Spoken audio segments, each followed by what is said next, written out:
The morning briefing room at Riverside Air Force Base buzzed with tension as Captain Rebecca Martinez walked through the door. At 34, she carried herself with an awkward hesitation that made the seasoned pilots exchange worried glances. Her flight suit hung slightly loose on her small frame, and her short auburn hair was pulled back in a regulation bun that somehow managed to look untidy despite meeting all military standards. Before we jump back in, tell us where you're tuning in from, and if this story touches you, make sure you're subscribed, because tomorrow, I've saved something extra special for you. The murmurs started immediately. Lieutenant David Chen, a 12-year veteran with over 2,000 flight hours, leaned towards Sergeant Amy Thompson. This is who they're putting in charge of rescue operations. She looks like she'd panic if a bird flew into her windshield. Thompson nodded grimly, adjusting her weapons specialist insignia. Word from command is she's never led a real emergency mission. Just training exercises and paperwork assignments. Captain Martinez approached the podium with visible nervousness, fumbling with her notes as she surveyed the faces staring back at her.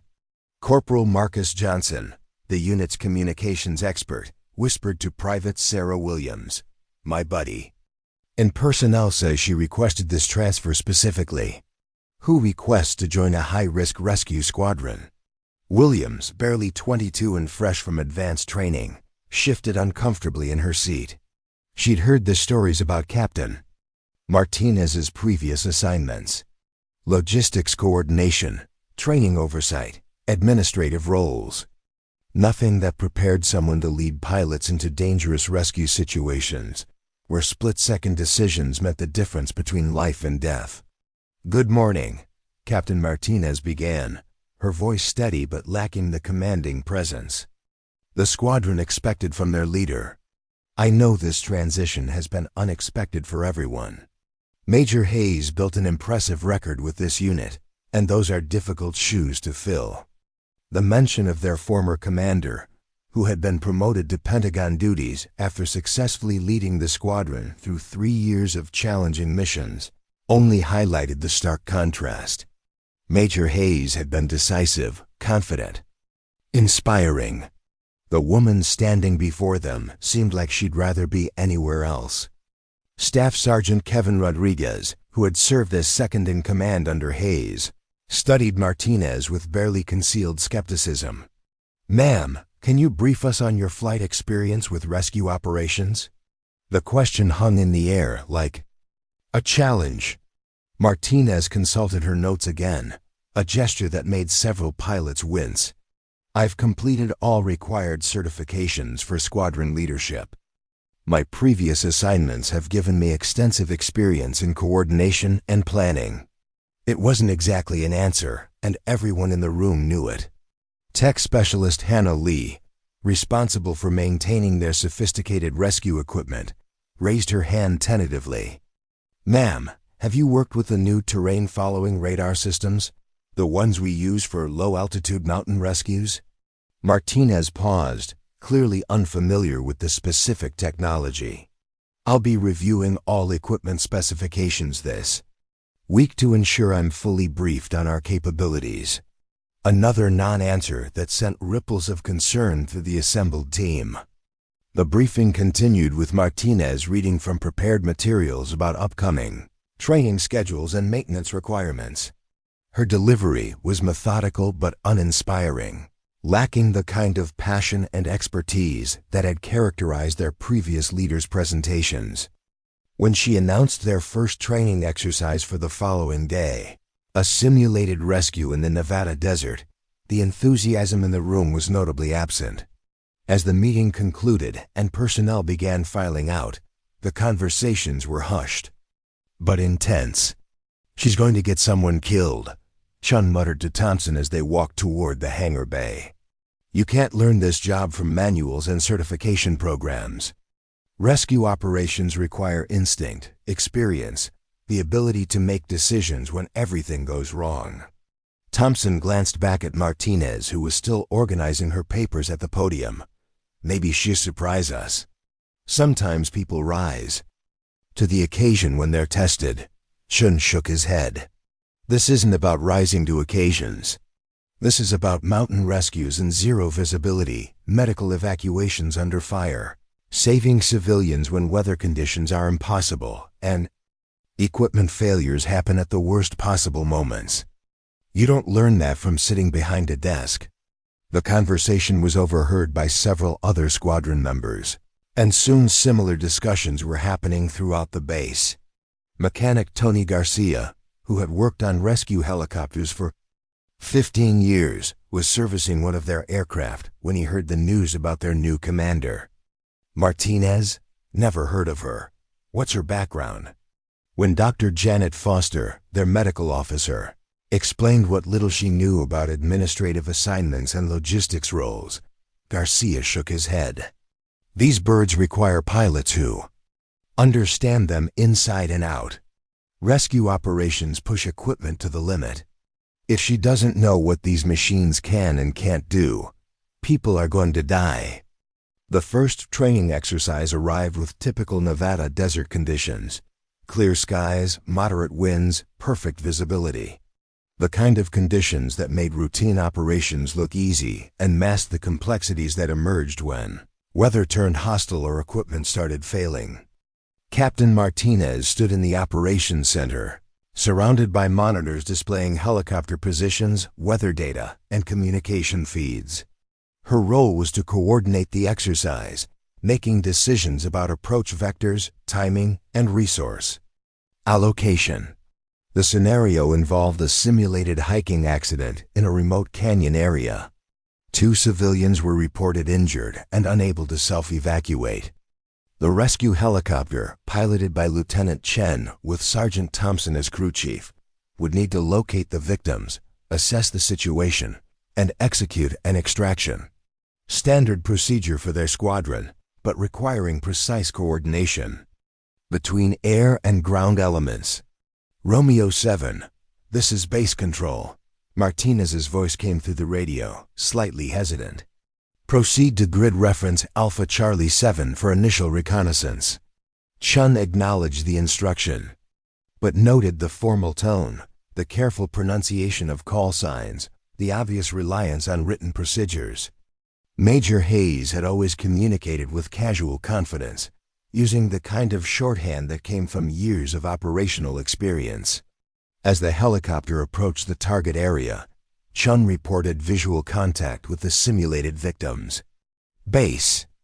Control, Romeo 7 has eyes on 2 personnel at the base of the canyon, requesting clearance for descent and evaluation. Martinez consulted her checklist before responding. Romeo 7, you are cleared for descent. Preparing and narrating this story took us a lot of time, so if you are enjoying it, subscribe to our channel. It means a lot to us. Now back to the story. Maintain standard safety protocols. The instruction was technically correct, but offered no tactical guidance about wind patterns, landing zone assessment, or emergency contingencies. Thompson, monitoring from the helicopter's crew position, noticed something that made her key the intercom. Something's not right about the wind patterns down there. The canyon's creating some weird air currents. Chen felt it too. A subtle shift in how the aircraft was responding to control inputs. Base control, Romeo 7 is experiencing some unusual wind conditions. The approach may be more challenging than anticipated. Martinez's response came after a noticeable pause. Romeo 7, proceed as planned. Weather conditions are within acceptable parameters. Chen exchanged a look with Thompson. The weather data on paper might show acceptable conditions, but experienced pilots knew that local terrain could create microclimates that defied general forecasts. Still, their new commander had given clear instructions, and this was just a training exercise. The helicopter descended toward the canyon floor, but the wind shear was stronger than expected. The aircraft bucked and shifted unpredictably, making precise maneuvering difficult. Chen fought to maintain control as they approached the landing zone, his years of experience helping him compensate for the unstable air currents. This is getting interesting, he muttered to Thompson, who was preparing the rescue equipment. While bracing against the aircraft's erratic movements, Base Control, Romeo 7 is encountering significant wind shear, Chen reported, his voice betraying the first signs of strain. Recommend we abort this approach and reassess conditions. Martinez's response was immediate and inflexible. Romeo 7, continue with extraction. Mission parameters remain unchanged. Thompson felt a chill that had nothing to do with altitude. Their new commander was making decisions based on theoretical data while ignoring real-world conditions. Reported by experienced pilots, Chen managed to get the helicopter on the ground, but the landing was rougher than anyone liked. As Thompson and the medical team worked to load the simulated casualties, the wind continued to create problems. Equipment was buffeted around, making standard procedures more difficult and time-consuming. When they finally lifted off with their patients, Chen had to fight the controls to gain altitude safely, the helicopter struggling against downdrafts that seemed to change direction without warning. Back in the operations center, Martinez was tracking the exercise on her displays, apparently unaware of the difficulties her decisions had created. When Chen reported successful completion of the mission, she made notes about timing and procedure compliance. The technical aspects of the operation had been completed successfully, but anyone with operational experience would have recognized the unnecessary risks involved. During the post-exercise debriefing, Chen attempted to address the wind conditions. Diplomatically, "Ma'am, the local weather was significantly different from the forecasted conditions. In future operations, we might want to factor in additional safety margins for canyon environments." Martinez reviewed her paperwork before responding. The mission was completed within acceptable time parameters. Weather conditions remained within operational limits, according to all monitoring data. Thompson spoke up from her position at the back of the briefing room. "Ma'am, with respect, the helicopter was fighting wind shear that made the extraction considerably more dangerous than necessary. An experienced pilot might have been in serious trouble." Martinez's expression remained neutral, but her response was firm. All personnel performed within established guidelines. The mission objectives were achieved successfully. The exchange left the squadron members looking at each other with growing concern. Their new commander seemed incapable of distinguishing between successful completion of a task and competent leadership of a complex operation. Worse, she appeared unwilling to acknowledge when conditions required deviation from standard procedures. Private Williams, who had been observing quietly, approached Corporal Johnson after the briefing. "Is it always like this? Making decisions without really understanding what's happening in the field?" Johnson, who had served with 3 different squadron commanders, shook his head. Major Hayes would have been on the radio with Chen the moment wind conditions changed. He would have known what the pilots were dealing with and adjusted accordingly. This is different. The weeks following that first training exercise established a pattern that made the entire squadron increasingly uncomfortable. Captain Martinez continued to lead from behind a desk, relying on written procedures and official protocols while seeming oblivious to the nuanced realities of rescue operations. Her decisions were technically defensible, but operationally questionable, creating unnecessary risks and missed opportunities that experienced personnel recognized immediately. The breaking point came during their second major training exercise, a simulated mountain rescue in conditions that more closely resembled the challenging scenarios they might face in actual emergencies. The exercise involved multiple aircraft, complex terrain, and weather conditions that required adaptive leadership and real-time decision-making.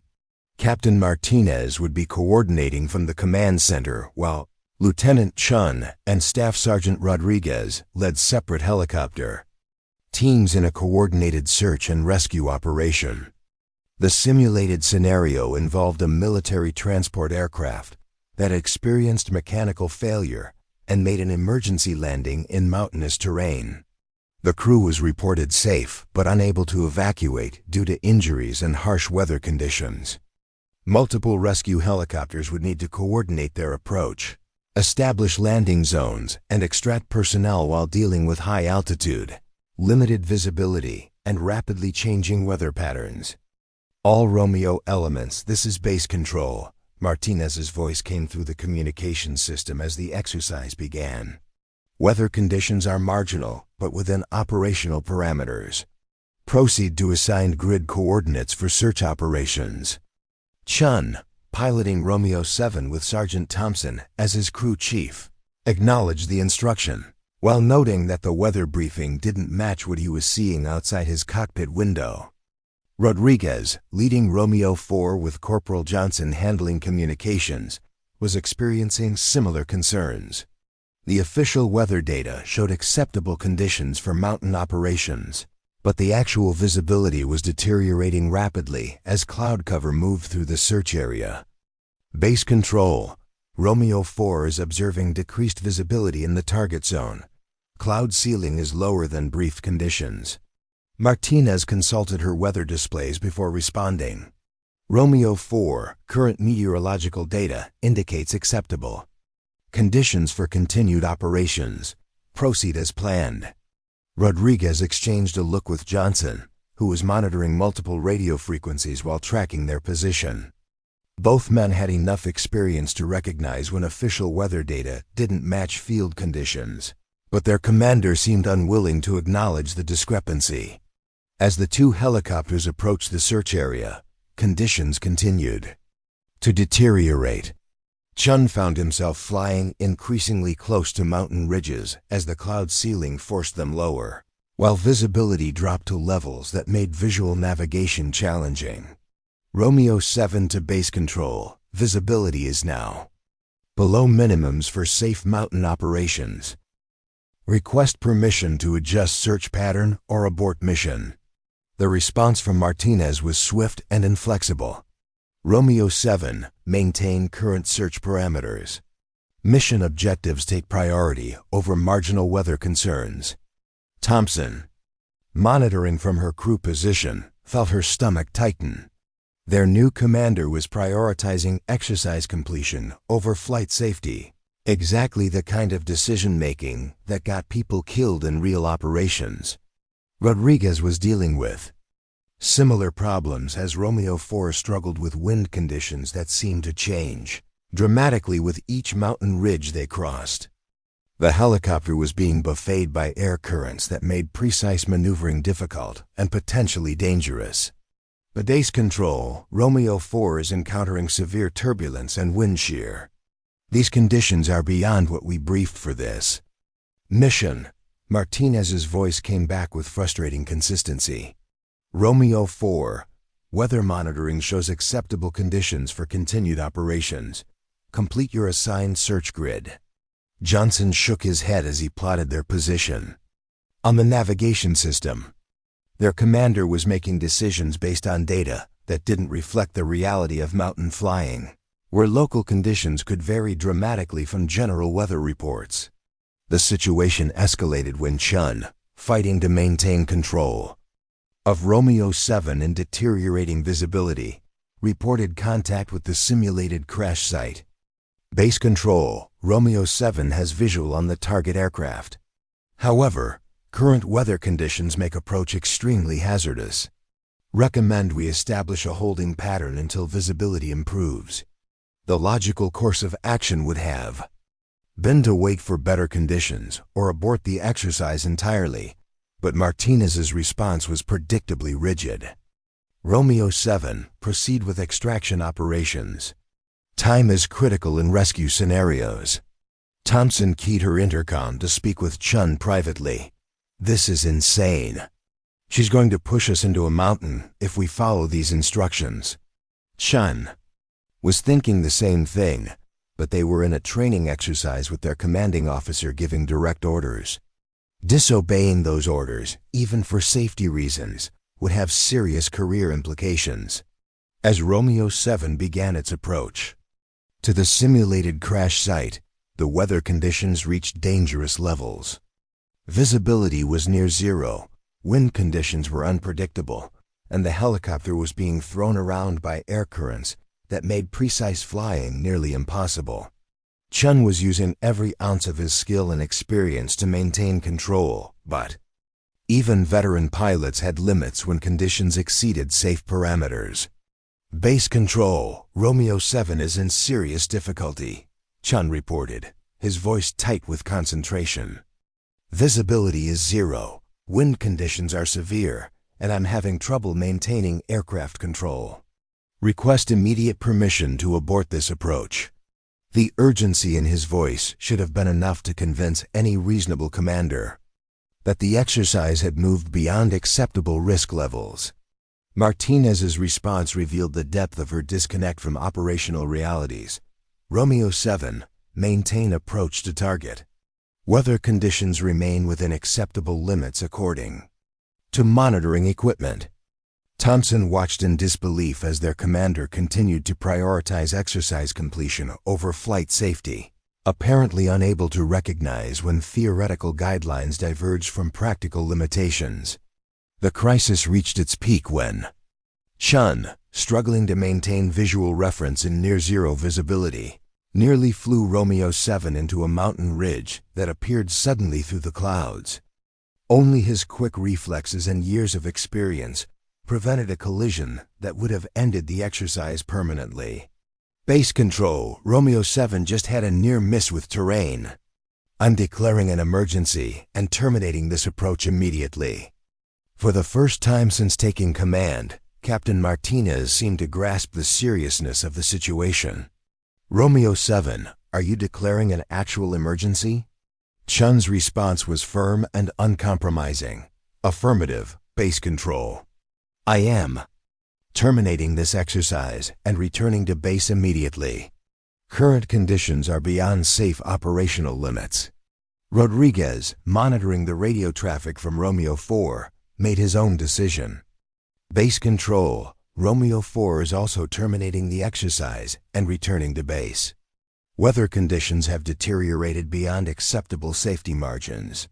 The two helicopters, flying carefully and slowly, made their way back to Riverside Air Force Base while their commander struggled to process what had just happened.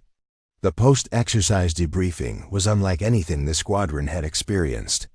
Chen, still visibly shaken from the near collision, addressed Martinez directly. "Ma'am, that exercise nearly resulted in a catastrophic accident. The weather conditions were completely different from what the monitoring equipment indicated, and continuing operations under those circumstances was extremely dangerous." Thompson supported her pilot's assessment. "Ma'am, I've been flying rescue operations for 8 years, and I've never seen anyone push an exercise to those limits. In real operations, people would have died tonight." Rodriguez nodded agreement. The disconnect between monitored conditions and actual field conditions should have been apparent to anyone coordinating the mission. Martinez reviewed her documentation with obvious confusion. All monitoring equipment indicated acceptable weather conditions throughout the exercise. Operational parameters were maintained within established guidelines. Her response revealed a fundamental misunderstanding of how rescue operations actually worked, where success depended on adapting to real-world conditions rather than adhering to theoretical parameters. Dr. Foster, who had been monitoring the exercise from the medical standpoint, spoke up from her position at the back of the room. "Ma'am, in real rescue operations, we often encounter conditions that don't match official forecasts. Effective leadership requires the ability to adapt when circumstances change." Martinez's expression suggested she viewed this as criticism rather than constructive feedback. Tech Specialist Lee added her perspective from the equipment maintenance angle. "Ma'am, pushing aircraft beyond safe operational limits during training exercises creates unnecessary wear and stress on critical systems. We were lucky tonight that everything held together." The implication was clear. Martinez's decision-making was not only dangerous for personnel but potentially damaging to equipment they depended on for real missions. The briefing concluded with Martinez reaffirming her commitment to following established procedures, apparently missing the point that effective leadership required knowing when to deviate from those procedures.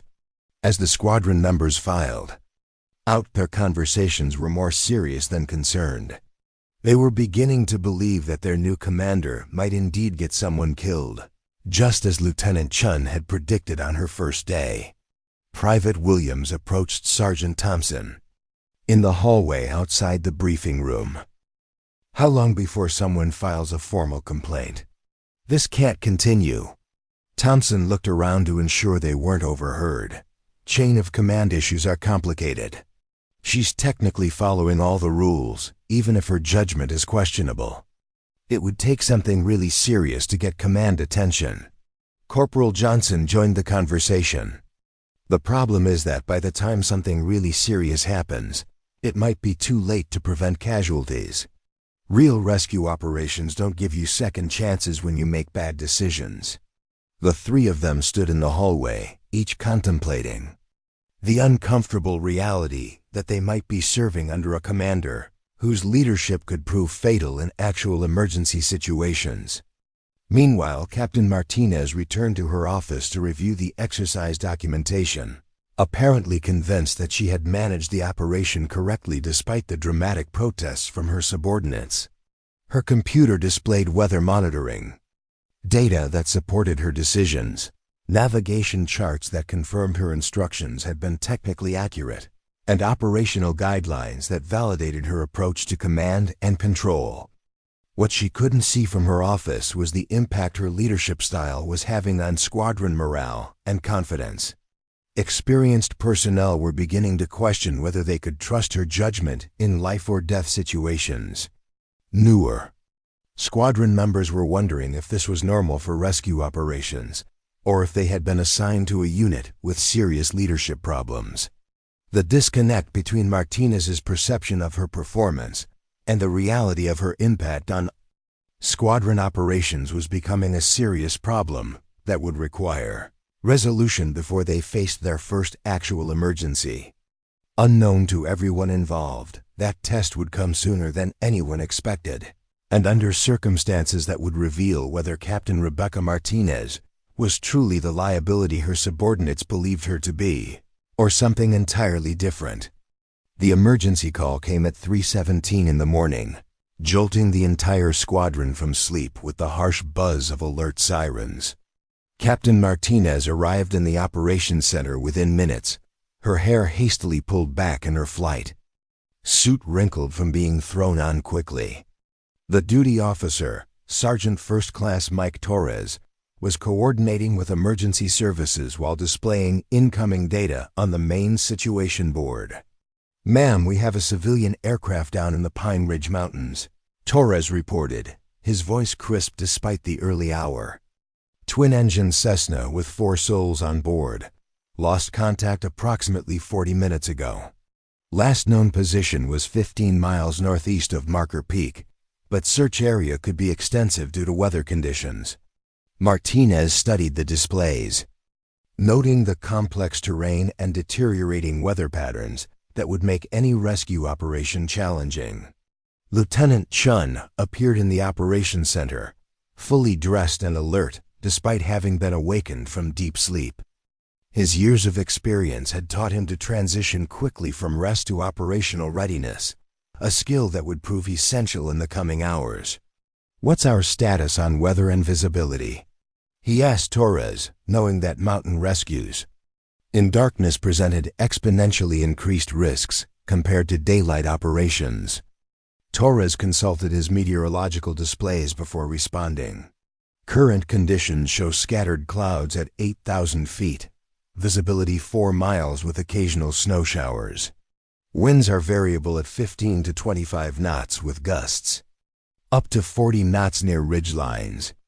Temperature is dropping, and conditions are expected to deteriorate further before dawn.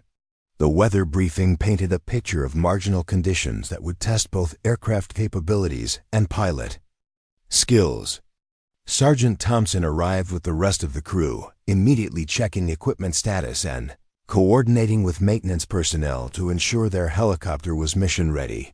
Dr. Foster appeared with medical equipment, prepared for casualties that might require immediate treatment during extraction. The rapid assembly of personnel demonstrated the squadron's professionalism, but everyone was acutely aware that their success would depend heavily on leadership decisions made under pressure. Captain Martinez reviewed the situation displays, noting the vast search area and challenging conditions that would require careful coordination and resource management. Her previous training exercises had involved simulated scenarios with known outcomes, but this emergency presented genuine unknowns that would test her ability to adapt to changing circumstances.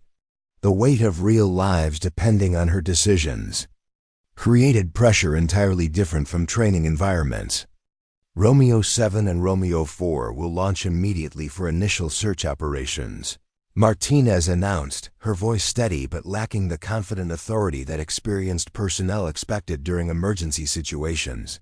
Search pattern will follow standard grid procedures, beginning with the last known aircraft position and expanding outward based on probable flight paths.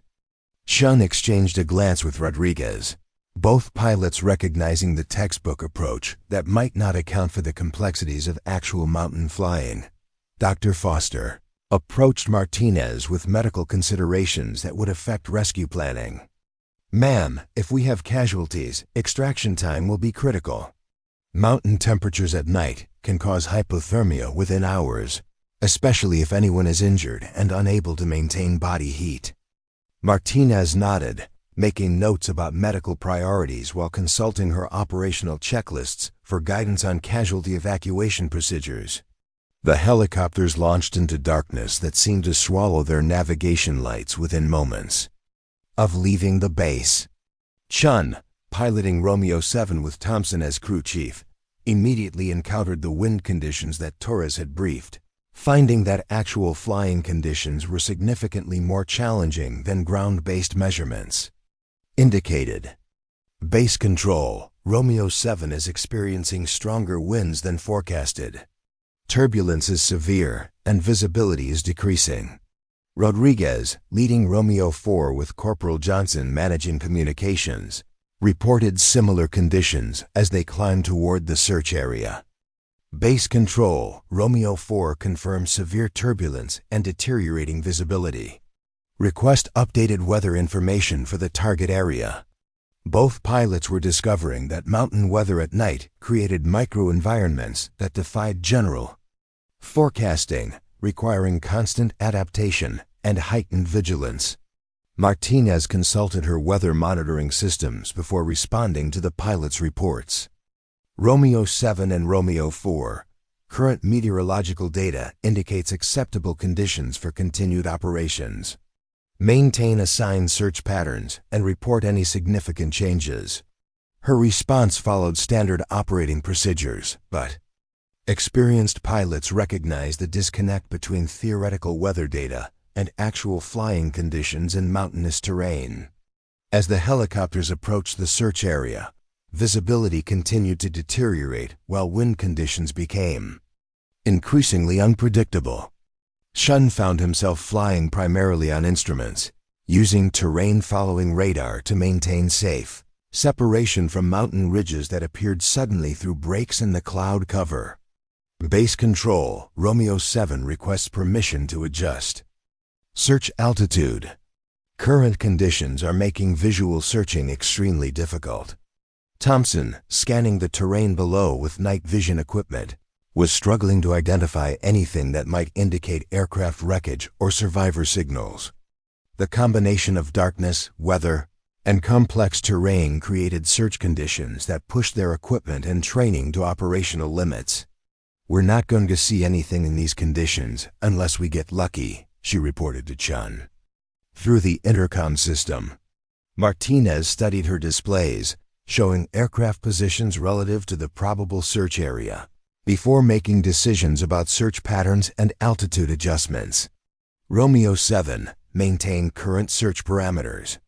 Probability analysis indicates optimal coverage at assigned altitude and speed. Chen felt his frustration mounting as their commander continued making decisions based on theoretical calculations rather than actual field conditions. Rodriguez was experiencing similar difficulties as Romeo 4 fought through turbulence that made precise flying nearly impossible. Base control, Romeo 4 is having difficulty maintaining stable flight parameters. Request permission to adjust search pattern to account for wind conditions. Johnson, monitoring emergency frequencies, was hoping to intercept any distress signals from the downed aircraft while struggling to maintain radio contact with base operations. The situation became more complex when Johnson reported intercepting a weak emergency locator beacon signal. Base control, Romeo 4 is receiving intermittent ELT signals bearing approximately 090 degrees from our current position. Signal is weak and intermittent, suggesting possible terrain masking. The emergency locator beacon could indicate the crashed aircraft's position, but triangulating the exact location would require careful coordination between multiple aircraft. Martinez immediately directed both helicopters to adjust their search patterns to triangulate the beacon signal, but her instructions were based on standard search procedures that didn't account for the terrain and weather complications the pilots were actually facing. Romeo 7 and Romeo 4 proceed to bearing 090 and establish triangulation pattern for beacon location. The order was technically correct, but operationally challenging given the conditions. Chen attempted to comply with the new search pattern while fighting wind conditions that made precise navigation extremely difficult. Base control, Romeo 7 is encountering severe downdrafts and wind shear while attempting to reach the new search bearing. Aircraft control is becoming marginal. Thompson braced herself against the helicopter's violent movements, recognizing that they were approaching the limits of safe flying conditions. Rodriguez was experiencing similar problems, as Romeo 4 struggled to maintain the assigned bearing while dealing with turbulence that threw the aircraft around unpredictably. Base control, Romeo 4 cannot maintain stable flight on the assigned bearing. Wind conditions are beyond aircraft limitations. Johnson was working frantically to maintain the beacon signal lock while their helicopter was buffeted by air currents that seemed to change direction without warning. The crisis deepened when Chen, attempting to follow Martinez's navigation instructions, found Romeo 7 being pushed toward a mountain ridge by downdrafts that appeared suddenly through the cloud cover. Base control, Romeo 7 is in immediate danger. Terrain proximity is critical. His training and experience were the only things preventing a collision that would have turned a rescue mission into a double catastrophe. Thompson could see the mountain face looming through their windscreen, close enough that she could make out individual trees and rock formations. "Pull up! Pull up!" she shouted through the intercom, though Chen was already applying maximum power and pulling back on the controls with everything he had. The helicopter responded sluggishly, climbing slowly while the mountain ridge seemed to reach toward them through the darkness. Martinez, monitoring the situation from base operations, could see the aircraft positions on her displays, but couldn't fully comprehend the immediate danger her pilots were facing. Romeo 7, maintain assigned altitude and bearing. Continue search operations according to established parameters. Her instruction demonstrated the fundamental disconnect between command center monitoring and actual field conditions. Chen managed to gain enough altitude to clear the ridge, but the near collision left him shaken and increasingly concerned about their commander's ability to make appropriate decisions under pressure. Base control, Romeo 7 just had a near miss with terrain. Current weather conditions are making safe navigation extremely difficult. Request permission to modify search patterns based on actual flying conditions. Rodriguez, observing Romeo 7's difficulties while fighting his own battle with deteriorating conditions, made his own assessment of the situation. Base control, Romeo 4 recommends we establish a holding pattern until weather conditions improve. Current visibility and wind conditions are beyond safe operational limits for this type of search mission. His recommendation reflected years of experience in mountain flying and recognition of when conditions exceeded acceptable risk levels. Martinez consulted her operational guidelines before responding to the pilot's recommendations. Romeo 7 and Romeo 4. Weather monitoring continues to show acceptable conditions for search operations. Mission parameters remain unchanged. Continue assigned search patterns. Her response revealed an inability to distinguish between acceptable conditions on paper and dangerous conditions in reality. The situation reached a critical point when Johnson reported that the emergency beacon signal was getting stronger, suggesting they were approaching the crashed aircraft's location. Base control, Romeo 4 has strong ELT signal bearing 085 degrees, estimated distance less than 2 miles. However, terrain and weather conditions are making approach extremely hazardous. The proximity to potential survivors created pressure to continue despite dangerous conditions. Chen, fighting to maintain control of Romeo 7 while searching for any sign of the downed aircraft, spotted something that made his heart race. Base control, Romeo 7 has possible visual contact with aircraft wreckage. However, location appears to be on a steep mountain slope with no safe landing zone. Weather conditions are deteriorating rapidly. The sighting of possible wreckage created new urgency, but also highlighted the complexity of mountain rescue operations. Thompson, using high-powered searchlights and night vision equipment, confirmed Chun's sighting. That's definitely aircraft wreckage, and I can see movement near the crash site. We have survivors, but they're in a location that's going to be nearly impossible to reach safely. The confirmation of survivors increased the pressure to attempt rescue, but the terrain and weather conditions made any extraction attempt extremely dangerous. Martinez, receiving reports of confirmed wreckage and survivors, faced the kind of decision that defined rescue operations. Lives were at stake, but so were the safety considerations that protected rescue personnel from becoming additional casualties. Romeo 7 and Romeo 4 proceed with standard rescue protocols. Establish landing zones and initiate casualty evacuation. Her order followed standard procedures, but didn't address the specific challenges that made this situation uniquely dangerous. Rodriguez attempted to position Romeo 4 for possible rescue operations while dealing with wind conditions that made precise maneuvering nearly impossible. Base control, Romeo 4 cannot establish a safe landing zone. Terrain is too steep, and wind conditions are pushing us toward obstacles. Recommend we consider alternative extraction methods. His assessment reflected the reality that standard rescue procedures weren't always applicable to extreme situations. Chen was reaching similar conclusions as he evaluated possible approach routes to the crash site. Base control, Romeo 7 confirms no safe landing zones available. Survivors appear to be located on terrain that would require specialized equipment and techniques for extraction. The pilots were recognizing that this rescue would require capabilities and methods that went beyond their current mission parameters. Dr. Foster, monitoring the medical aspects of the situation from base operations, provided her assessment of casualty considerations.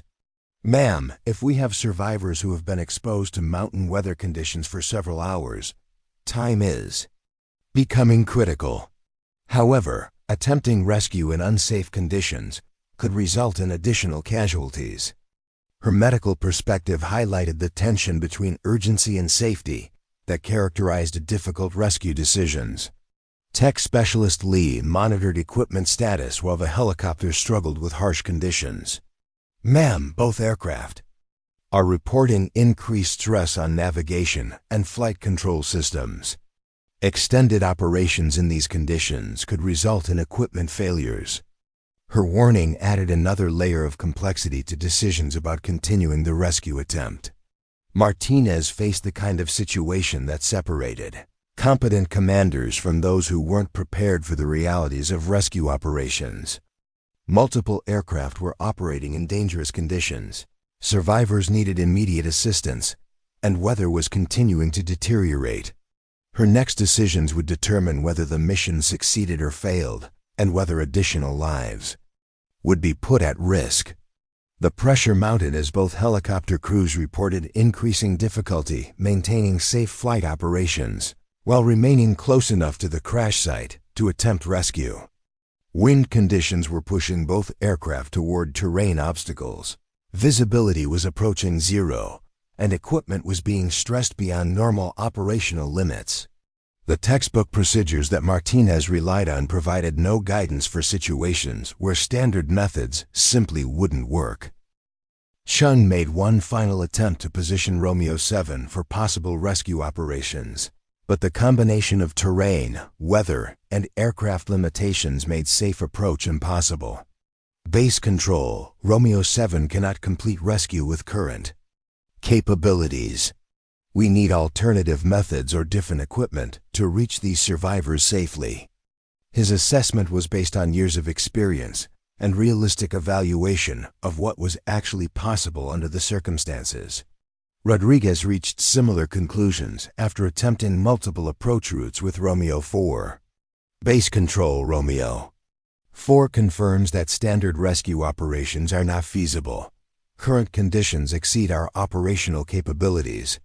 The two most experienced pilots in the squadron were telling their commander that the mission couldn't be completed safely with current methods and conditions. Martinez stared at her displays showing aircraft positions, weather data, and mission parameters, while struggling to process the reality that her standard operational procedures weren't providing solutions to the challenges her pilots were facing. The disconnect between theoretical planning and practical execution was becoming impossible to ignore, and lives hung in the balance while she grappled with decisions that required expertise she wasn't sure she possessed.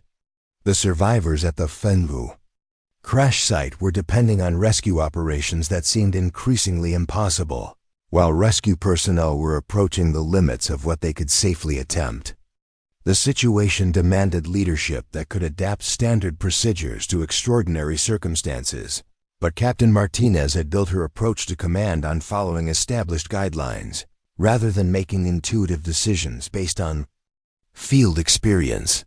As dawn approached and weather conditions showed no signs of improvement, the rescue mission faced potential failure despite the heroic efforts of experienced pilots and crew members. The gap between Martinez's command style and the realities of complex rescue operations was becoming a critical factor in determining whether lives would be saved or lost in the mountains of Nevada. The moment that changed everything came when Captain Martinez stepped away from her command desk and walked to the equipment locker in the corner of the operations center. Her movements were different now, purposeful and decisive in a way that made Sergeant Torres look up from his communications console. She pulled out a flight helmet and survival gear with the kind of efficiency that spoke of muscle memory, not hesitation. Romeo 7 and Romeo 4 returned to base immediately for refueling and equipment change. She announced into her headset, her voice carrying an authority that hadn't been there during previous operations. "We're going to try a different approach." Chen, still fighting wind conditions while maintaining visual contact with the crash site, felt surprise at the sudden change in his commander's tone and decision-making. "Base control, Romeo 7 acknowledges return order, but we hate to leave these survivors," Chen responded, his frustration evident even through radio static. "Weather conditions aren't improving, and these people need help soon." Thompson, monitoring the crash site through her equipment, could see movement among the wreckage that confirmed survivors were still alive but possibly injured and definitely exposed to dangerous conditions.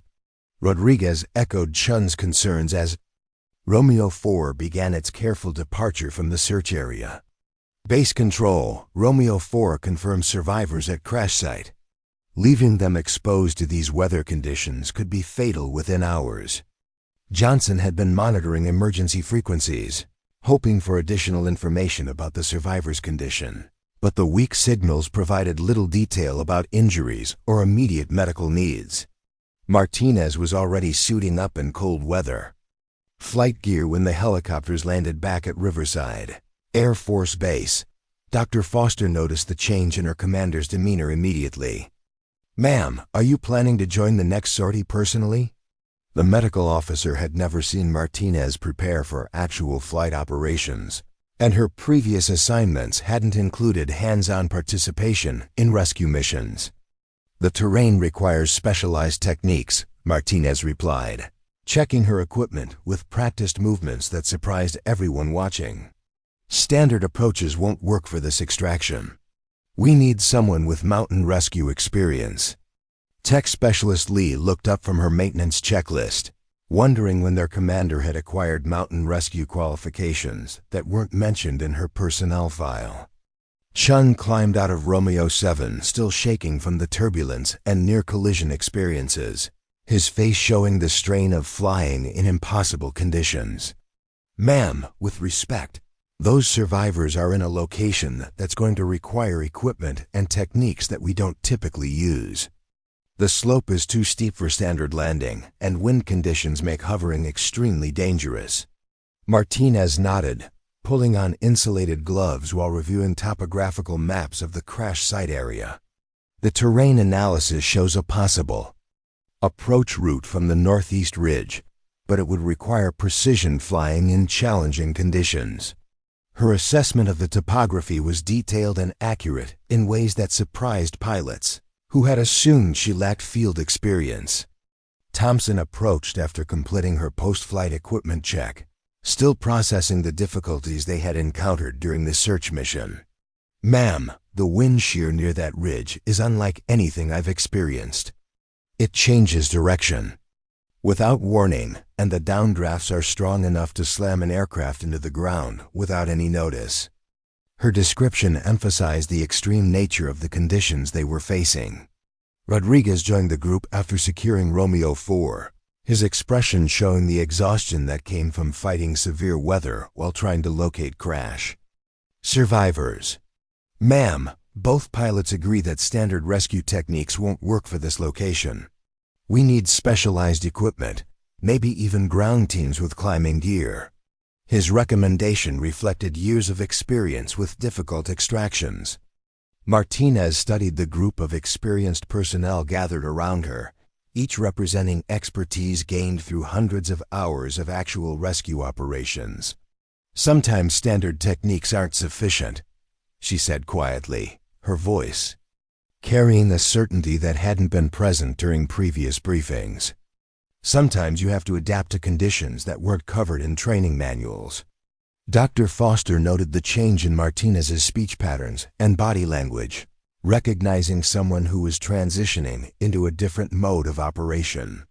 "Ma'am, if you're planning to participate directly in the rescue, I need to ensure your medical clearances are current for high-risk operations." The medical officer was beginning to suspect that their commander possessed qualifications that hadn't been apparent. During routine administrative duties, Tech Specialist Lee completed her equipment inspection while observing Martinez's preparation routine. "Ma'am, the specialized rescue gear you're requesting isn't typically used by squadron personnel. Do you have training on rappelling equipment and high-altitude extraction systems?" Her question reflected growing curiosity about capabilities that seemed to extend beyond standard pilot qualifications. "Load Romeo 7 with mountain rescue equipment," Martinez instructed, her tone indicating she expected immediate compliance rather than discussion. "We'll need rappelling gear, high altitude, medical supplies, and cold weather survival equipment." Chun exchanged glances with Thompson, both recognizing that their commander was requesting equipment they rarely used and techniques they weren't trained for. Corporal Johnson approached after completing communications checks, his expression showing confusion about the sudden change in operational planning. "Ma'am, mountain rescue operations typically require specialized training and certification. Most squadron personnel aren't qualified for that type of extraction." His observation reflected standard military procedures that separated different Types of rescue operations based on training requirements. Martinez finished her equipment check and looked directly at Johnson with an expression that seemed different from her previous uncertain demeanor. Sometimes qualifications exist that aren't immediately apparent, she said simply. Sometimes experience comes from assignments that aren't reflected in standard personnel records. Her statement carried implications that made the assembled crew members exchange puzzled looks. Private Williams, who had been observing the preparation activities, noticed that Martinez's movements around the rescue equipment showed familiarity that extended beyond basic training. "Ma'am, you seem to know your way around this specialized gear. Have you used it before?" The young soldier's question reflected the curiosity that was building among personnel, who were seeing their commander display unexpected competencies. "Equipment is equipment," Martinez replied, but her handling of the complex rappelling and climbing gear demonstrated experience that contradicted her supposed administrative background. "The important thing is understanding how to use it effectively." Under pressure. Shun watched as she assembled the mountain rescue kit with efficiency that suggested extensive previous experience. Torres, monitoring weather updates and emergency communications, provided current information about conditions at the crash site. "Ma'am, weather isn't improving, and we're getting intermittent distress signals that suggest survivors are becoming hypothermic. Time is becoming critical for successful extraction." His report emphasized the urgency that made any rescue attempt increasingly dangerous, but also increasingly necessary. Martinez checked her watch and made calculations that seemed to factor in multiple variables, including weather trends, survivor condition estimates, and aircraft capabilities. "We have approximately 2 hours before conditions become unsurvivable for exposed casualties," she announced with precision that surprised everyone. "That gives us one effective sortie to complete the extraction." Rodriguez noted the confidence in her assessment and the way she seemed to be processing complex operational factors that extended beyond basic pilot training. "Ma'am, that timeline assumes we can actually reach the survivors and extract them successfully. The terrain and weather conditions make even approach extremely risky." His concern reflected the reality that rescue operations could quickly become recovery operations when conditions exceeded safe limits. Dr. Foster completed her medical preparations while observing Martinez's transformation from uncertain administrator to focused operational leader. "Ma'am, if survivors have been exposed to mountain conditions for this long, we're looking at potential hypothermia, frostbite, and trauma injuries. Extraction techniques will need to account for medical complications that could affect patient movement." Martinez nodded, incorporating the medical considerations into her operational planning with thoroughness that indicated experience with complex casualty evacuations. Medical priorities will be stabilization during extraction, warming during transport, and immediate treatment upon arrival. We'll need to prep medical facilities for multiple hypothermia cases with possible trauma complications. Her medical assessment was detailed and accurate beyond what most pilots would possess. Thompson finished loading specialized equipment into Romeo 7 while noticing that Martinez seemed to know exactly what'd be needed for mountain extraction operations. "Ma'am, this equipment load is different from anything we've used before. Are you sure about the weight and balance calculations?" Her question reflected practical concerns about aircraft performance with unfamiliar equipment configurations. "Weight distribution will be acceptable for the flight profile we need," Martinez replied, making adjustments to the equipment arrangement that demonstrated understanding of helicopter performance characteristics. "The equipment placement will actually help with stability during hovering operations in turbulent conditions." Chun watched with growing amazement as his commander displayed knowledge that seemed to come from extensive, hands-on experience. Sergeant Torres received updated weather information that painted an increasingly grim picture of conditions at the crash site. "Ma'am, latest reports show cloud ceiling dropping to 4,000 feet with snow squalls moving through the area. Visibility is intermittent, and winds are gusting to 50 knots. The weather briefing described conditions that would challenge even the most experienced mountain pilots. Martinez studied the weather data while making mental calculations that seemed to factor in multiple operational variables. The window for successful extraction is narrowing, but it's still possible with the right approach techniques, she announced with confidence that surprised everyone who had observed her previous uncertain decision-making. We need to launch within 30 minutes to maintain viable rescue options.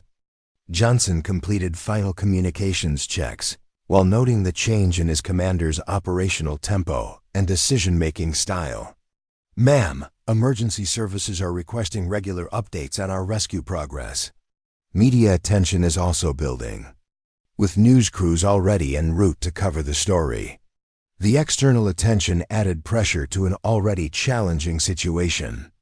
Media considerations are secondary to rescue operations, Martinez replied firmly, prioritizing mission success over public relations in a way that demonstrated operational focus. Emergency services will receive updates as appropriate, but our primary concern is bringing those survivors home safely. Her response reflected priorities that experienced rescue personnel immediately recognized and respected. Dr. Foster made final preparations for receiving hypothermia patients while observing the transformation in Martinez's leadership style. Ma'am, I've noticed significant changes in your operational approach. Your assessment capabilities seem much more advanced than previous briefings indicated. The medical officer's observation reflected what everyone was beginning to notice about their commander's unexpected competencies. Martinez paused in her equipment checks to address the medical officer's comment directly. Sometimes people possess capabilities that aren't immediately apparent, she said carefully. Sometimes previous experience doesn't translate directly to current assignments. Her response was cryptic, but carried implications that made everyone wonder what experiences had shaped her operational knowledge. Tech Specialist Lee completed final maintenance checks on Romeo 7 while noting that Martinez's equipment selections and aircraft modifications showed understanding that extended well beyond basic pilot training. Ma'am, the modifications you've requested will significantly improve our capabilities for this type of extraction. How did you know which systems to prioritize? Her question reflected growing curiosity about expertise that seemed to appear from nowhere. Every aircraft has capabilities that aren't always utilized, Martinez replied, making final adjustments to communication and navigation systems with familiarity that suggested extensive previous experience. The key is understanding how to optimize performance for specific mission requirements. Chen watched as his commander demonstrated technical knowledge that contradicted everything he had assumed about her background. Rodriguez observed the preparation activities while trying to reconcile the confident, knowledgeable leader he was seeing with the uncertain administrator who had been making questionable decisions during previous operations. Ma'am, your approach to this mission is completely different from your previous leadership style. What's changed? His question reflected the confusion that was building among personnel who were witnessing an apparent transformation. Martinez looked directly at Rodriguez with an expression that carried authority and confidence that hadn't been apparent during routine operations. Sometimes circumstances require capabilities that aren't normally displayed, she said simply. Sometimes the situation demands leadership approaches that aren't appropriate for routine training exercises. Her response suggested that her previous performance might have been deliberate rather than incompetent. The assembled crew members exchanged glances as they began to realize that their commander might possess expertise and experience that extended far beyond what they had observed during routine squadron operations. The transformation from uncertain administrator to confident operational leader was too dramatic to be explained by sudden inspiration or desperation. Private Williams voiced what everyone was thinking. Ma'am, it seems like you've done this type of operation before. Your knowledge and preparation suggest extensive experience with mountain rescue techniques. Her observation reflected the growing suspicion that Martinez's background included elements that weren't apparent from her personnel file or previous assignments. Martinez finished her final preparations and looked at the assembled crew with an expression that carried both determination and something that might have been relief. Sometimes experience comes from assignments that aren't reflected in standard records, she said quietly. Sometimes people serve in capacities that require different kinds of expertise. Her statement carried implications that suggested her administrative role might have been temporary rather than permanent. Chen completed his own preparation routine while processing the dramatic change in his commander's capabilities and confidence. "Ma'am, whatever your background, this rescue is going to require everything we've got. Those survivors won't last much longer in these conditions." His assessment reflected the urgent reality that was driving all operational decisions. Martinez nodded, shouldering her equipment pack with movements that showed both confidence and familiarity with the gear. "Then we better get moving," she said, her voice carrying the kind of authority that inspired confidence rather than concern. "These people are counting on us to bring them home safely, and that's exactly what we're going to do." The transformation was complete, but the questions it raised would have to wait until after the mission was completed. Right now, survivors needed rescue, and Captain Rebecca Martinez was preparing to demonstrate capabilities that would surprise everyone who thought they knew her limitations. The flight back to the crash site revealed a completely different Captain Martinez than anyone in the squadron had ever witnessed. She occupied the co-pilot seat of Romeo 7 with Chen at the controls, but her presence transformed the entire dynamic of the aircraft. Instead of relying on radio communications and ground-based weather data, she was reading the mountain environment directly through the windscreen, calling out wind patterns and terrain features with precision that left the experienced pilot speechless. "Adjust your approach vector 15 degrees left," Martinez instructed as they neared the crash zone, her voice calm and authoritative. "The ridgeline creates a wind shadow that will give us stable air for approximately 40 seconds. During descent." Chen followed her guidance automatically, then realized he was taking tactical advice from someone he had considered incompetent just hours earlier. The flight characteristics changed exactly as she had predicted. Thompson, monitoring from her crew position, watched Martinez deploy equipment with movements that spoke of countless repetitions under stress. "Ma'am, you're rigging that repelling system like you've done it 1,000 times, she observed, noting the speed and efficiency with which their commander was preparing for what appeared to be a personal descent to the crash site.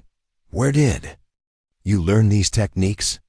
"Afghanistan," Martinez replied simply, continuing her equipment preparation without looking up. "Northern provinces, mountain rescue operations behind enemy lines. 12 years of extracting personnel from locations that weren't supposed to be accessible." The casual revelation hit the crew like a physical blow, recontextualizing everything they thought they knew about their commander's background and capabilities. Chen felt his understanding of the situation shift dramatically. "Ma'am, are you saying you're qualified for tactical mountain rescue operations?" His question carried implications about specialized training that went far beyond standard pilot certifications, the kind of expertise that took years to develop and was typically reserved for elite military units. "Qualified doesn't begin to cover it," Martinez responded, checking her harness attachments with professional thoroughness. "I spent 8 years as a tactical rescue specialist before transitioning to administrative duties. 347 successful extractions from hostile mountain terrain, including 73 under combat conditions." The numbers she quoted represented experience that few personnel in any branch of military service could claim. Thompson stared at her commander with a mixture of awe and confusion. "Ma'am, if you have that kind of background, why were you assigned to administrative duties? Why haven't you been leading rescue operations from the beginning?" Her questions reflected the bewilderment that everyone was feeling about the dramatic revelation of Martinez's true capabilities. Because sometimes the military needs experienced personnel in support roles, Martinez explained, her tone suggesting there were aspects of her assignment that remained classified. Sometimes the best way to serve is from behind a desk, ensuring that operations are properly coordinated and resources are effectively allocated.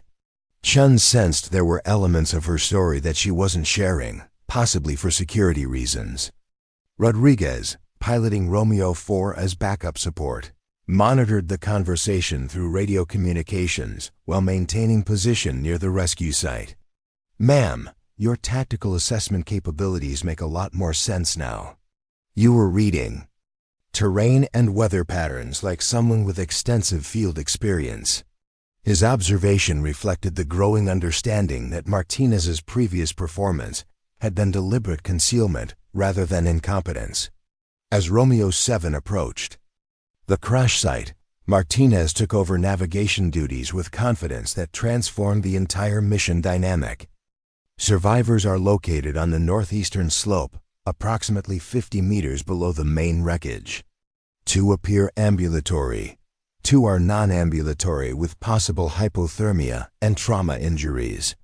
Her assessment was detailed and accurate, derived from brief visual observation that demonstrated exceptional situational awareness skills. Dr. Foster, monitoring medical communications from base operations, provided updated information about survivor conditions. "Ma'am, based on exposure time and weather conditions, we're looking at severe hypothermia requiring immediate warming and stabilization during extraction." Martinez incorporated the medical considerations into her tactical planning with efficiency. That showed experience managing complex casualty evacuations under pressure. "Shun, establish hovering position 30 meters upslope from the survivors," Martinez instructed, her voice carrying the authority of someone accustomed to making life or death decisions under extreme conditions. "Thompson, prepare the winch system for multiple casualty extraction. We'll need to move fast once I reach the survivors." Her tactical planning was comprehensive and reflected understanding of mountain rescue operations that extended far beyond textbook knowledge. The approach to the crash site required flying skills that pushed both aircraft and pilot to their limits. Wind conditions were severe, visibility was intermittent, and the terrain offered no margin for error. Shun found himself following Martinez's guidance through conditions that would have been impossible to navigate using standard procedures and ground-based weather data. "Downdraft in 3 seconds. Compensate with collective and forward cyclic," Martinez called out, reading wind patterns from visual cues that Chun couldn't even identify. "Ridge wind will shift left in 10 seconds. Adjust heading accordingly." Her predictions were accurate to the second, allowing Chun to maintain stable flight in conditions that should have made precise maneuvering impossible. Thompson watched in amazement as Martinez prepared for what appeared to be a free rappel descent to survivors, located on terrain that most personnel would consider inaccessible. "Ma'am, that slope is nearly vertical, with loose rock and ice conditions. Are you sure about attempting a direct descent?" Her concern reflected the extreme nature of the extraction that Martinez was planning. "The terrain analysis shows stable anchor points for repelling operations," Martinez replied, conducting final equipment checks with professional thoroughness.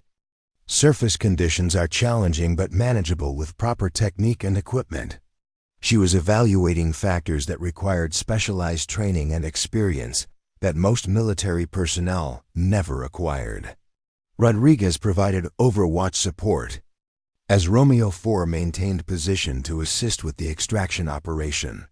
"Ma'am, we have visual on your descent route. Terrain appears extremely hazardous, with multiple obstacle points that could complicate ascent operations." His assessment emphasized the dangerous nature of the rescue attempt that Martinez was undertaking personally. "Acknowledged, Romeo 4, Martinez responded, preparing to deploy from Romeo 7's side door. Maintain position for emergency support, but stay clear of the wind shadow area. Her instructions reflected tactical awareness that considered multiple aircraft operations in challenging mountain conditions, the kind of coordination that required extensive experience with complex rescue scenarios. Chen watched in disbelief as Martinez prepared to rappel down a near-vertical mountain slope in severe weather conditions to reach survivors that standard rescue techniques couldn't access. "Ma'am, this is unlike anything I've ever witnessed. You're attempting an extraction that most specialized teams wouldn't consider in these conditions." His observation reflected the extraordinary nature of the rescue operation. "Sometimes you do what's necessary regardless of the risk assessment," Martinez replied, positioning herself for deployment from the aircraft.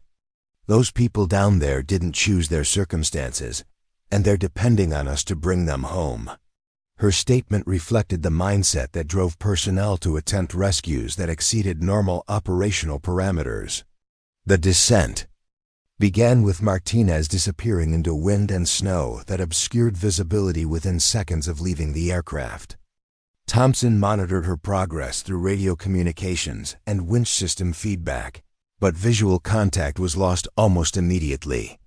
"Romeo 7 to base control. Rescue specialist is on the ground and proceeding to survivor location." Base operations, coordinated by Torres, monitored the extraction through multiple communication channels while tracking aircraft positions and weather conditions. "Romeo 7, base control acknowledges rescue specialist deployment. Medical teams are standing by for casualty reception." The base coordination reflected standard procedures, but everyone involved recognized that the operation exceeded normal rescue parameters. Martinez reached the survivors after a descent that would have challenged professional mountaineers under ideal conditions. The crash victims were in worse condition than initial assessments had indicated, with multiple injuries complicated by exposure to severe weather conditions. 2 survivors were conscious but hypothermic, while 2 others were unconscious with significant trauma injuries that required immediate medical attention. "Romeo 7, this is Martinez on the ground." Her voice came through the radio with clarity that surprised everyone monitoring communications. 4 survivors confirmed, 2 ambulatory with moderate hypothermia, 2 non-ambulatory with severe hypothermia and trauma injuries. Initiating stabilization procedures for extraction.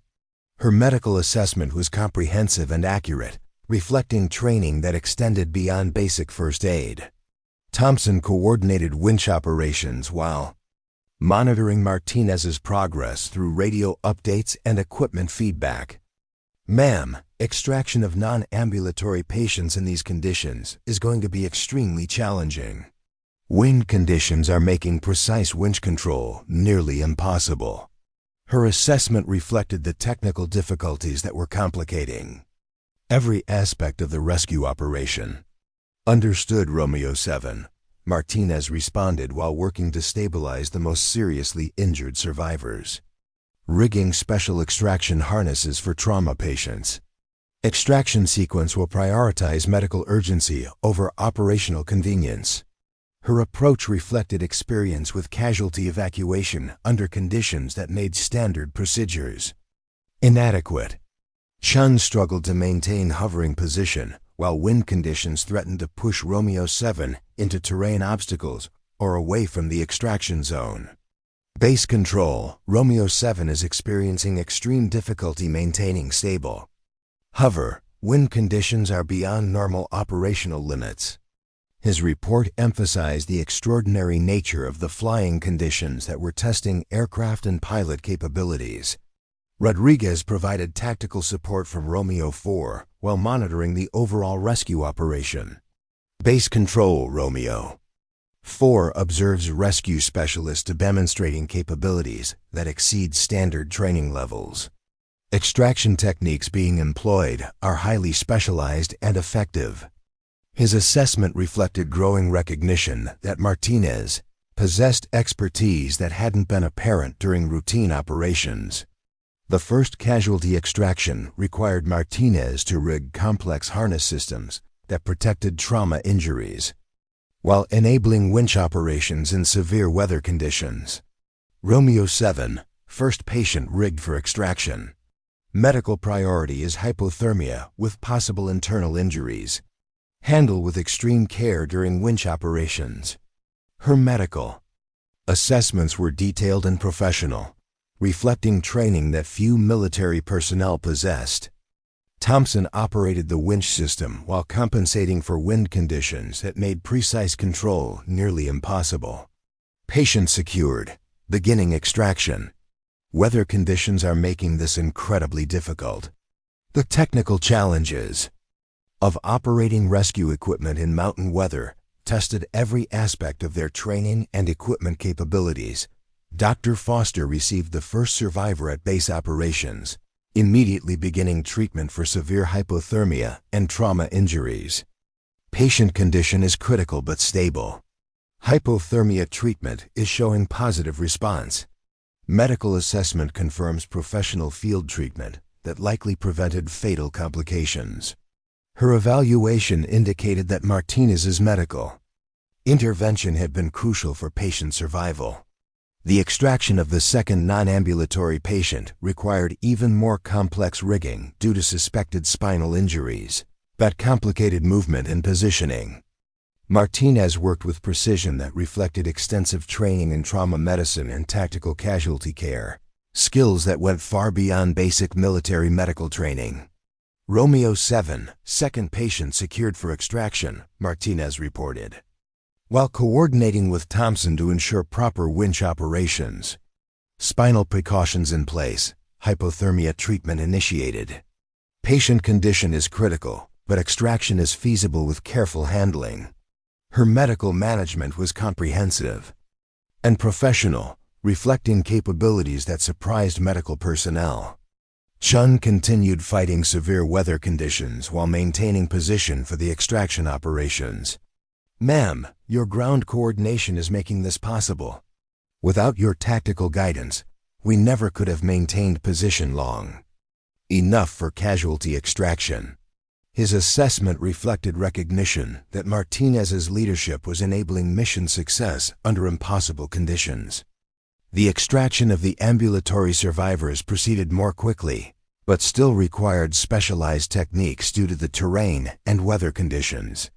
Martinez coordinated each phase of the operation with efficiency that reflected extensive experience with similar extractions under combat conditions. Romeo 7, all survivors extracted successfully, Martinez finally reported after completing the rescue of all 4 crash victims, initiating personal extraction procedures. Prepare for immediate departure to medical facilities. Her coordination of the entire operation had been flawless, reflecting capabilities that contradicted everything the squadron had assumed about her background. The flight back to base was subdued as crew members processed what they had witnessed. Martinez had personally rappelled down a near-vertical mountain slope in severe weather conditions, provided life-saving medical treatment to multiple trauma patients, and coordinated a complex extraction operation that saved 4 lives under circumstances that should have made rescue impossible. "Ma'am," Chen said quietly as they approached Riverside Air Force Base, "what you accomplished back there was extraordinary. I've never seen anything like it." His statement reflected the awe that everyone was feeling about Martinez's demonstrated capabilities and the successful completion of an impossible rescue mission. Thompson nodded agreement while securing medical equipment. "Ma'am, your tactical and medical skills are at a level that most of us will never achieve. Where did you develop that kind of expertise?" Her question reflected curiosity about training and experience that had produced such exceptional capabilities. "Special Operations Command," Martinez replied simply, as if that explained everything. 8 years with the 24th Special Tactics Squadron, mountain rescue and recovery operations in Afghanistan and other classified locations. 347 successful extractions, 0 fatalities during operations under my command. The revelation completed the picture of her background and explained capabilities that had seemed impossible. Rodriguez joined the conversation through radio communications. "Ma'am, that explains your assessment capabilities and tactical knowledge. Special Operations Mountain Rescue is among the most demanding training in military service." His recognition of her background reflected understanding of the elite nature of her previous assignments. Base operations prepared for the arrival of multiple hypothermia patients while processing the successful completion of a rescue mission that had seemed impossible just hours earlier. Dr. Foster coordinated medical reception while reviewing the field treatment that Martinez had provided to critically injured survivors. "All patients are responding well to treatment," Dr. Foster reported as the helicopters landed. Field medical intervention was professional and appropriate, probably saving at least 2 lives through immediate hypothermia treatment and trauma stabilization. Her assessment confirmed that Martinez's medical skills had been crucial for mission success. Colonel Patterson arrived at the flight line as news of the successful rescue spread throughout the base. "Captain Martinez, I've been monitoring this operation, and I understand congratulations are in order for an exceptional rescue mission." His presence reflected the attention that the dramatic rescue had attracted from senior command. Martinez emerged from Romeo 7, still wearing her mountain rescue gear, her appearance transformed from the uncertain administrator who had struggled with routine training exercises. "Sir, successful extraction of 4 survivors from extreme mountain conditions. All personnel are receiving appropriate medical treatment." Her report was professional and understated, despite the extraordinary nature of what she had accomplished. "Captain, I've been reviewing your personnel file more carefully," Colonel Patterson continued, his expression showing newfound respect and understanding. "It appears there are aspects of your background that weren't immediately apparent during your initial assignment to this squadron." His statement suggested that Martinez's true qualifications were becoming clear to senior command.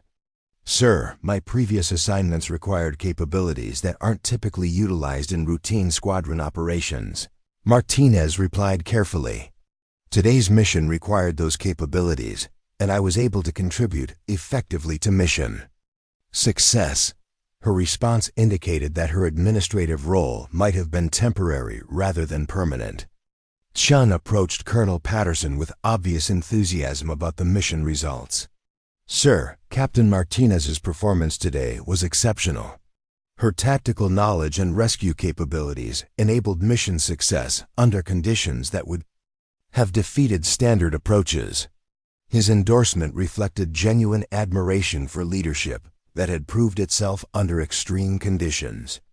Thompson joined the group while completing post-mission equipment checks. "Sir, Captain Martinez demonstrated expertise that goes far beyond standard pilot training. Her mountain rescue skills and medical knowledge were crucial for saving those lives today." Her assessment confirmed that Martinez possessed qualifications that extended well beyond routine squadron requirements. Colonel Patterson studied Martinez with newfound understanding and respect. "Captain, it appears that your assignment to administrative duties might not have fully utilized your capabilities. Perhaps it's time to consider adjustments that better match your qualifications with mission requirements."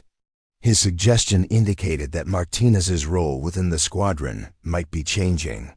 "Sir, I serve where I'm needed," Martinez replied, beginning to remove her specialized rescue equipment. Today those survivors needed someone with mountain rescue experience. Tomorrow the squadron might need administrative coordination or training oversight. "I'm prepared to contribute wherever I can be most effective." Her response reflected professional flexibility and dedication to mission success. Rodriguez completed his post-flight procedures while reflecting on the day's events. "Ma'am, your leadership today transformed our understanding of what's possible under extreme conditions. You demonstrated capabilities that inspired confidence and enabled mission success." His assessment reflected the impact that Martinez's performance had on Squadron. morale and operational confidence. Dr. Foster provided final medical updates on the rescued survivors. All patients are stable and responding well to treatment. 2 will require extended hospitalization for trauma injuries, but prognosis is good for full recovery.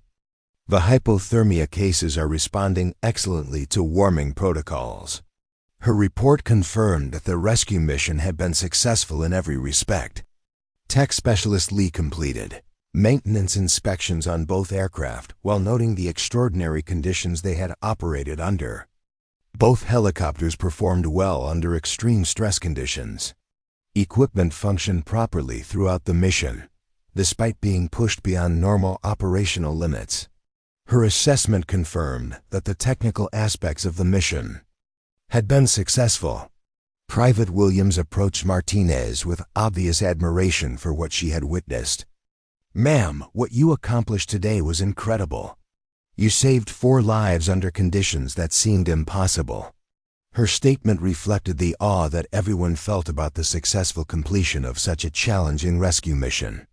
Every person in this squadron contributed to mission success, Martinez replied, deflecting personal credit while acknowledging team effort. Rescue operations require coordination, technical expertise, and dedication from everyone involved. Today, we demonstrated what this squadron is capable of when everyone performs at their best. Her response reflected leadership philosophy that emphasized team accomplishment over individual recognition. The debriefing session that followed revealed the full scope of Martinez's background and qualifications. Her personnel file contained classified elements that explained her transition from special operations to administrative duties, including medical leave following injuries, sustained during combat operations, and gradual return to active duty through support assignments. "Ma'am," Chun said during the formal debriefing, "understanding your background explains everything about today's mission. You weren't learning how to lead rescue operations, you were remembering how to do something you'd done hundreds of times before." His observation reflected the squadron's new understanding of their commander's true capabilities. Colonel Patterson concluded the debriefing with official recognition of the mission's success and Martinez's leadership. "Captain Martinez, your performance today exemplifies the highest standards of military service and rescue operations. 4 families will be reunited with their loved ones because of your expertise and dedication." His commendation reflected genuine appreciation for exceptional performance under extreme conditions. As evening approached and the squadron members reflected on the day's events, their understanding of Captain Rebecca Martinez had been completely transformed. The uncertain administrator who had struggled with routine training exercises had revealed herself to be one of the most qualified rescue specialists in military service, someone whose expertise and experience enabled mission success under conditions that would have defeated standard approaches. The rescue of 4 civilians from impossible mountain conditions had demonstrated not only Martinez's individual capabilities, but also the potential of the squadron when led by someone with genuine expertise and confidence. Her transformation from apparent liability to proven asset had been dramatic and complete, earning respect and admiration from personnel who had initially questioned her qualifications. Most importantly, 4 people were alive who would have died without the intervention of someone with the specialized skills and experience to attempt a rescue that exceeded normal operational parameters. The mission had proved that sometimes the most capable people are those whose true qualifications aren't immediately apparent, and that exceptional leadership can emerge when circumstances demand extraordinary performance. The story of Captain Martinez's transformation from questioned administrator to proven rescue specialist would become squadron legend, inspiring future personnel to recognize that capabilities often exist beyond what appears on the surface, and that true leadership reveals itself when lives depend on making the impossible possible. Up next, you've got 2 more standout stories right on your screen. If this one hit the mark, you won't want to pass these up. Just click and check them out.